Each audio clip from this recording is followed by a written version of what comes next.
ఆ దయ్యాలకు నాయకుడే సమాధానం చెప్పాలి. బీఆర్ఎస్ ని బీజేపీలో విలీనం చేయాలని ఆ పార్టీ నేతలు కేసీఆర్ ను కలిశారని కవిత ఇటీవల మీడియా ముందు చేసిన కామెంట్స్ కలకలం రేపుతున్నాయి. దీనిపై సీఎం రేవంత్ రెడ్డి స్పందించారు. బీఆర్ఎస్ ను బీజేపీలో విలీనం చేయమంటూ కవిత చెప్పిన మాటలకు కేసీఆర్ ఇప్పటి వరకు స్పష్టత ఇవ్వలేదు అంటూ రేవంత్ మండిపడ్డారు. ఆ ఇంట్లోనే దయ్యాలున్నాయి అని అంటున్నారు. మరి ఆ దయ్యాలకు నాయకుడెవరు?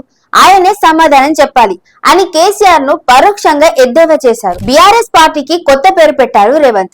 అది బీఆర్ఎస్ కాదు, డిఆర్ఎస్ దెయ్యాల రాష్ట్ర సమితి అంటూ చురకలు అంటించారు. ఈ కొరివి దెయ్యాలను తెలంగాణ పొలిమేరలు దాటి తరిమి కొట్టాలి అంటూ ప్రజలను కోరారు. 10 ఏళ్ల పాటు రాష్ట్రాన్ని దోచిన వాళ్ళు ఇప్పుడు మమ్మల్ని ప్రశ్నిస్తారంట.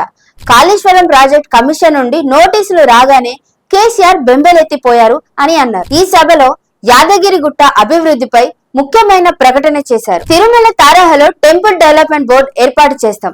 ఆలయ ఆధ్వర్యంలో మెడికల్ కళాశాలని యూనివర్సిటీ స్థాయికి తీసుకెళ్తాం అని హామీ ఇచ్చారు. 2024 నవంబర్ 8న పాదయాత్ర చేసి మూసీ నదిని శుభ్రం చేస్తాం అని హామీని మరోసారి గుర్తు చేశారు. మోదీ గంగా నదిని శుభ్రం చేయవచ్చు, కానీ మేము మూసీ నదిని ప్రక్షాళన చేయకూడదా అని ప్రశ్నించారు.